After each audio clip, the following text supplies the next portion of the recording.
नमस्कार, आर्या न्यूज में आप सभी का बहुत स्वागत है। मैं हूं आपके साथ प्रियंका तिवारी। खबरों को विस्तार से जानेंगे।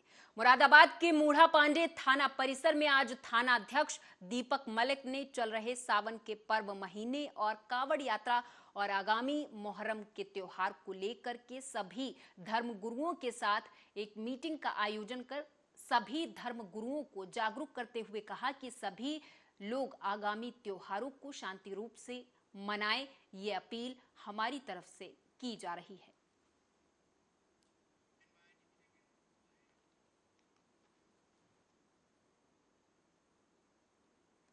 उधर कई इलाकों में लगातार हो रही बारिश लोगों के लिए आफत का कारण बनती दिखाई दे रही। जहां लगातार हो रही बारिश के चलते दिल्ली सहित कई राज्यों में बाढ़ जैसे हालात हैं, वहीं दूसरी तरफ नदियों का तेजी से जलस्तर बढ़ता हुआ दिखाई दे रहा, जिसको लेकर के यूपी का प्रशासनिक अमला मुस्तैद दिखाई दे रहा और जल स्तर पर बारीकी से निगाह बनाए हुए है। वहीं वरिष्ठ अधिकारी यमुना पट्टी क्षेत्रों का निरीक्षण कर जायजा लेते हुए नजर आ रहे हैं।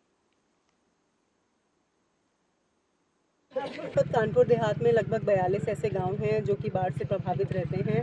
गत वर्ष भी जो बाढ़ हमारे यहाँ पे आई थी उसका बहुत अच्छे से मैनेजमेंट किया गया था और there was no loss of life in any village. तो हम लोग का वही उद्देश्य है कि किसी भी प्रकार से किसी भी प्रकार की जनहानि या पशु हानि ना हो और जो भी हमारा प्रॉपर्टी लॉस होता है वो मिनिमाइज़ करा जा सके। जो भी हमारे भाई बहन हैं जिनके यहाँ पे खेत हैं जो फसल करते हैं उनका पहले से ही सर्वे कर लिया जा रहा है और उनको प्रधानमंत्री के फसल बीमा के तहत हम लोग ने उनको बीमा अपना करा लेने के लिए यहाँ पे कैंप भी लगाया है।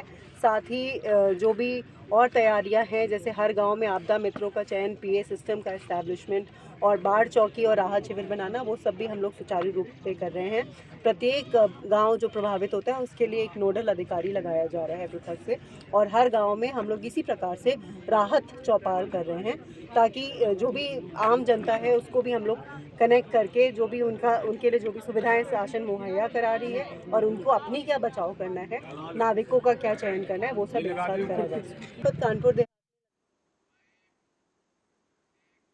उधर मुरादाबाद में रामगंगा नदी का जलस्तर बढ़ गया, लेकिन फिर भी कुछ उपद्रवी किस्म के युवा हैं जो मानते नहीं।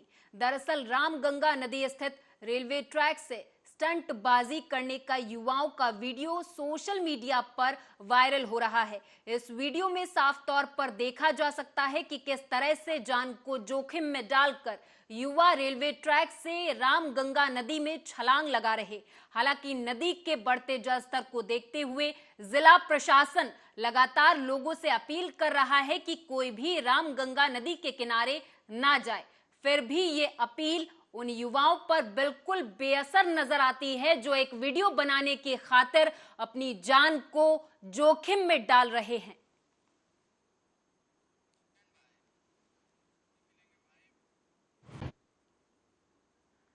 बिजनौर से खबर है, बताते चले कि एक युवक ने सिर्फ एक आम तोड़ने की वजह से अपनी जान गंवा दी। दरअसल जैसे ही वो युवक आम के पेड़ पर चढ़ा, वैसे ही पेड़ में एचटी लाइन का करंट दौड़ गया, जिससे युवक उस करंट की चपेट में आ गया, जिससे उसकी मौत हो गई। हालांकि पुलिस ने शव को पोस्टमार्टम के लिए भेज दिया है।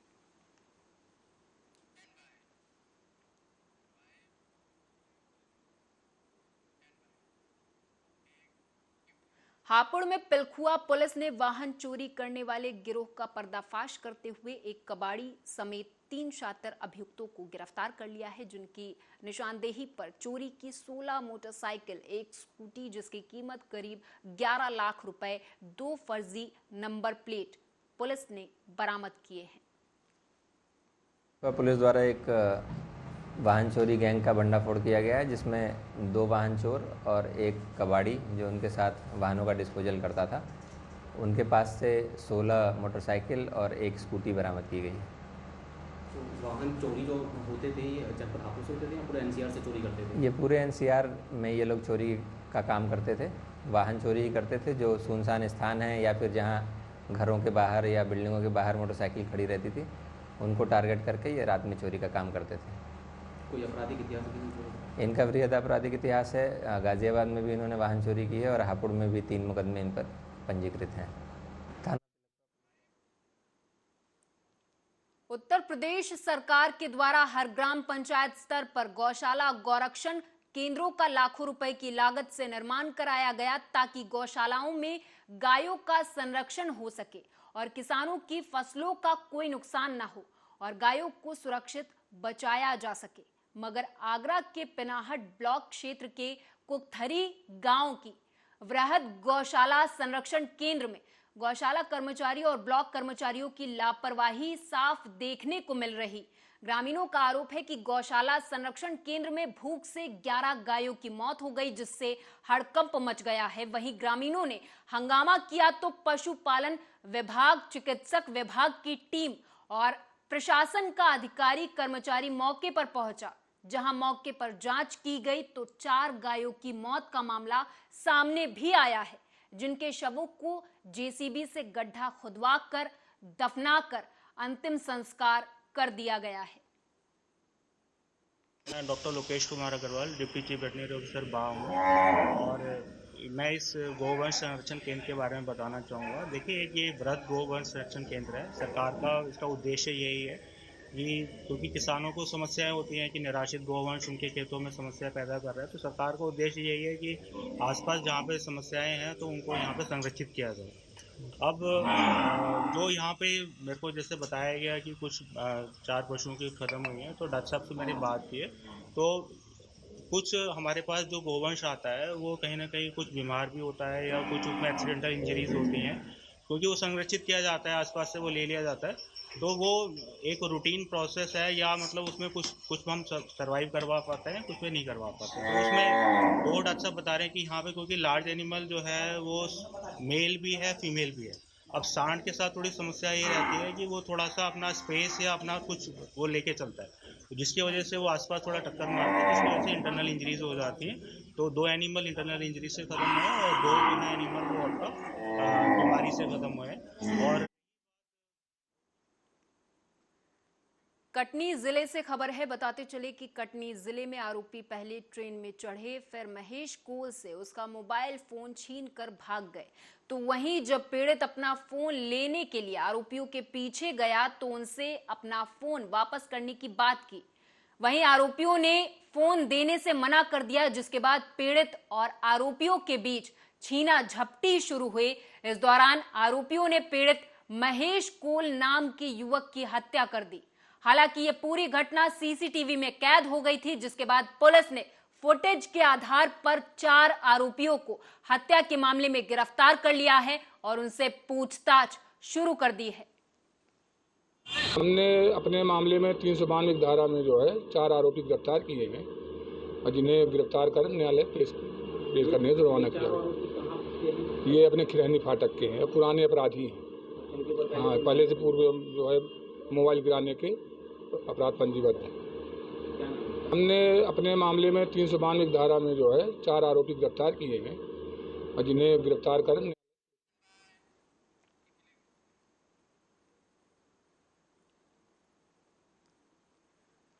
अगली खबर एमपी के सागर से है, जहां बारिश से एक बार फिर से सागर स्मार्ट सिटी की पोल खुल गई। दरअसल नालियों की साफ सफाई और उचित पानी की निकासी न होने से सागर शहर के कई वार्ड जलमग्न हो गए हैं। बता दें कि बीती रात से हो रही बारिश के चलते सागर शहर के वैशाली नगर, मेडिकल कॉलेज रोड, जिला अस्पताल के सामने, गुजराती बाजार, कटरा बाजार, यातायात थाने में पानी भर गया है।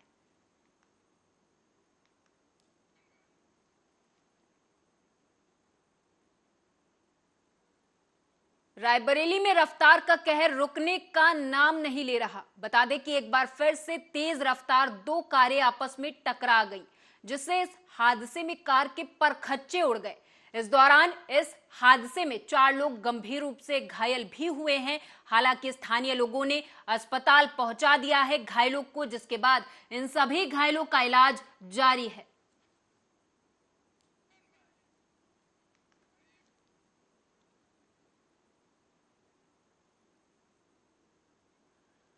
रायबरेली के सलोन कोतवाली में तैनात सिपाही पर एक युवती ने दुष्कर्म सहित कई गंभीर आरोप लगाए।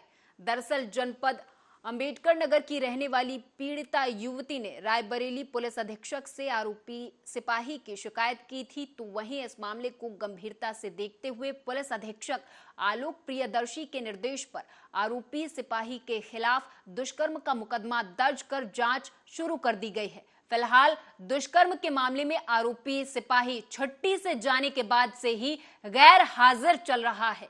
वहीं विभाग ने निलंबन की कार्रवाई संस्तुति की है। थाना सलोन के अंतर्गत एक सिपाही पर एक युवती के द्वारा दुष्कर्म का आरोप लगाया गया है। युवती की तहरीर पर थाना सलोन के अंतर्गत सुसंगत धाराओं में मुकदमा पंजीकृत कर लिया गया है। अग्रिम विधिक कार्रवाई की जा रही है। थाना सलोन के अंतर्गत एक सिपाही पर एक युवती की यूपी के कन्नौज में पुरानी रंजिश के चलते दबंगों ने कई राउंड फायरिंग की, जिससे एक युवक के पैर में गोली लग गई है। हालांकि घायल युवक को जिला अस्पताल में भर्ती करा दिया गया है। बता दें कि पुलिस ने एक आरोपी को गिरफ्तार कर लिया है।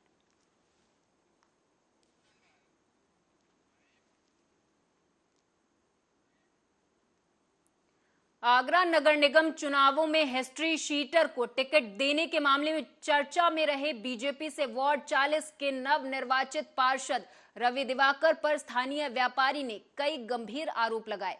व्यापारी का कहना है कि पूर्व में हुए झगड़े का बदला लेने के लिए पार्षद ने उनकी मार्केट के बाहर नाली के ऊपर बनी पुलिया पर जेसीबी चलवा दी, जबकि कई किलोमीटर तक हर प्रतिष्ठान के बाहर पुलिया बनी हुई है। इस दौरान उन्होंने सरकारी संपत्ति को क्षतिग्रस्त करने के भी आरोप लगाए हैं। ये पुलिया बनी हुई है मेरी रवि दिवाकर पार्षद आया बीजेपी का। मैंने उससे रिक्वेस्ट करी, भाई 1-2 दिन का समय, आप थोड़ा समय मुझे दो, तो मैं अपने छुड़वा दूंगा। नहीं, ये जब तक उसने छुड़वा दी और उसने कहा कि यहाँ से मैं कुछ सामान लेगा, इसका पैसा लूंगा और यहाँ कुछ टैक्स बनाऊंगा। ये उल्टी सीधी बात हरकत और यहाँ पर दबंग आदमी है, गुंडागर्दी करने लगा। आपकी टूटी है और लोगों की भी टूटी है, और किसी की नहीं टूटी है, सब लोगों से टूटी है और गुंडागर्दी कर रहा है यहाँ पर। ये गाली गलौज यहाँ पर कुछ खड़ा नहीं होगा और ये यहाँ से मार्केट तक और किसी तोड़ने की हिम्मत नहीं होगी। हमारी मार्केट मैंने रिक्वेस्ट करी उससे, आज बोले भाई तू हमने पार्षद बना, हमने वोट दिया तेरे को। नहीं, ऐसा क्या कारण था कि पार्षद ने आकर के सिर्फ आपकी पुलिया तोड़ी? क्या मेरे तो कोई रंजिश हुई, कोई पहले कोई झगड़ा हुआ था क्या? पहले हो गया था, तो मैंने उसको अभी देता लगा तो मैंने तो स्वागत।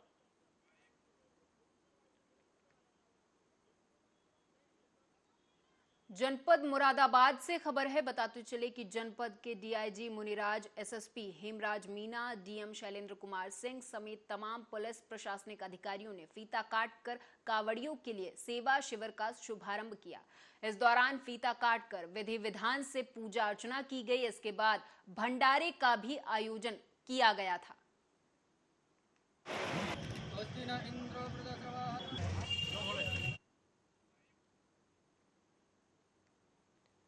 उधर एमपी की पूर्व सीएम उमा भारती आज बाबा महाकाल के दर्शन करने उज्जैन पहुंची। यहां पर वो लड्डू गोपाल लेकर महाकाल मंदिर में पहुंची। उज्जैन बीजेपी के पूर्व मुख्यमंत्री उमा भारती साड़ी पहनकर विधि विधान के साथ बाबा महाकाल के पूजन अभिषेक में पहुंची, जहां पर बाबा महाकाल का उन्होंने आशीर्वाद लिया।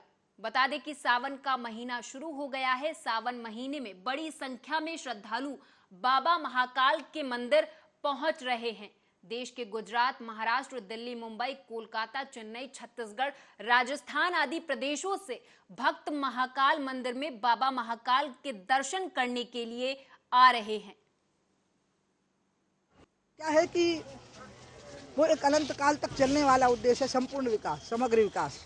उस दृष्टि से वो यात्रा चल रही है सतत, जिसमें शिवराज जी प्रयत्नशील हैं। वो पंचायत अभियान जो है वो अभी चल रहा है सतत। लेकिन मेरी मूल इच्छा है कि क्षिप्रा का जल महादेव को मिले और क्षिप्रा का साफ सुथरा जल महादेव को मिले। यान जाना और उसमें हमें सफलता मिल रहा है, साबित कर रहा है कि अंतरिक्ष में भी अब हम दुनिया के उन देशों की बराबरी पर आ जाएंगे जो अंतरिक्ष में बहुत ऊंचाइयों को छू लिए हैं। हम गहराइयों में भी चले जाएंगे, हम धरती पर भी चले जाएंगे और हम आकाश में भी पहुंच जाएंगे। ये सब मोदी जी के नेतृत्व में होगा। मैं मोदी जी के स्वास्थ्य की, दीर्घायु की और लंबे समय तक राज करने की कामना करती हूँ। और मैं तय किया है कि वो 75 साल के तब हो पाएंगे जब मैं तय करूँगी, वो नहीं। कांग्रेस हाईकमांड के द्वारा यूथ विंग के जिम्मेदारों का चयन वोटिंग प्रक्रिया द्वारा की जाती है। बता दें कि पंजाब में जिला प्रधान, जिला कमेटी मेंबर और पंजाब की जत्थेबंधक टीम के चयन के लिए पिछले दिनों वोट डाले गए थे, जिनके नतीजे आज आ गए हैं, जिसमें जिला प्रधान का चयन होने के साथ पंजाब की टीम का भी चयन हुआ है। तो वहीं जिला बठिंडा के नौजवान नेता बलजीत सिंह, वाइस प्रधान पंजाब यूथ कांग्रेस हितेश गर्ग, जिला प्रधान यूथ कांग्रेस बठिंडा शहरी और राजनदीप सिंह, वाइस प्रधान जिला यूथ कांग्रेस बठिंडा शहर इलेक्शन जीतकर पंजाब यूथ कांग्रेस का हिस्सा बने हैं। ये बहुत अच्छा साइन है। राहुल गांधी जी ने एक प्रोग्राम बनाया सी। ये ਜਿਹੜੀ ਚੋਣ ਸੀ, ਇਹ ਚੋਣ ਜਿੱਤ ਹਾਰ ਦੀ ਸੀ। यूथ ਨੂੰ ਲਾਮਬੰਦ ਕਰਨਾ ਸੀ, नशा रहत करना सी, यूथ ਨੂੰ ਪ੍ਰੇਰਨਾ ਨਾਲ ਪਾਰਟੀ ਨਾਲ ਜੁੜੇ ਲੋਕਾਂ ਨੂੰ ਦੁਆਰਾ ਸੰਗਠਨ ਚ ਲਿਆਉਣਾ ਸੀ। ਚੋਣ ਹੋਈ, ਹਾਰਿਆ ਕੋਈ ਨਹੀਂ, ਜੋ ਜਿੱਤਿਆ ਉਹਨੂੰ ਪ੍ਰਧਾਨ ਬਣਾਇਆ, ਜਿਹਦੀ ਕੋਈ ਥੋੜੀ ਵੋਟ ਘੱਟ ਰਹੀ ਉਹਨੂੰ ਵੀ ਪ੍ਰਧਾਨ ਜਨਰਲ ਸਕੱਤਰ ਇਸ ਤਰੀਕੇ ਨਾਲ। ਪਰ ਇਹ ਬਹੁਤ ਅੱਛੀ ਗੱਲ ਹੋਈ ਹੈ ਜਿਹੜੀ ਚੋਣ ਹੋਈ ਹੈ, ਜਿਹੜੇ ਜਿੱਤੇ ਉਹਨਾਂ ਨੂੰ ਵੀ ਇਲੈਕਸ਼ਨ ਹੋ ਸਕਦੀ ਹੈ। ਕਿਸ ਤਰ੍ਹਾਂ ਦੇਖਦੇ ਹੋ यूथ ਦਾ ਰੋਲ? यूथ ਦਾ ਰੋਲ ਬੜਾ ਅਹਿਮ ਰਹੂਗਾ। ਅਸੀਂ यूथ ਨਾਲ ਰਲ ਕੇ ਕੰਮ ਕਰਦੇ ਹਾਂ, ਪਰ यूथ ਨੂੰ ਪ੍ਰੇਰਿਤ ਵੀ ਕਰਾਂਗੇ ਕਿ यूथ ਆਪਣੀਆਂ ਟੀਮਾਂ बनावे, वार्ड पे बनावे, बूथां पे। सैफई से हैरान कर देने वाली खबर सामने आई है, जहां इलाज के लिए अस्पताल पहुंचे मरीजों का इलाज दवा से नहीं अभद्रता से किया जाता है। बता दें कि सैफई मेडिकल यूनिवर्सिटी में मरीजों के साथ डॉक्टर जानवरों के जैसा व्यवहार कर रहे और सैफई यूनिवर्सिटी के ट्रॉमा सेंटर में भर्ती मरीजों के साथ डॉक्टरों की मारपीट का वीडियो इन दिनों सोशल मीडिया पर काफी तेजी से वायरल भी हो रहा। दूसरी तरफ यूनिवर्सिटी के वाइस चांसलर डॉक्टर प्रभात सिंह अपनी मस्ती में चूर हैं। बता दें कि ये पहला मामला नहीं है, बल्कि मरीजों के साथ हो रहे अमानवीय व्यवहार की तस्वीरें इससे पहले भी सामने आ चुकी हैं।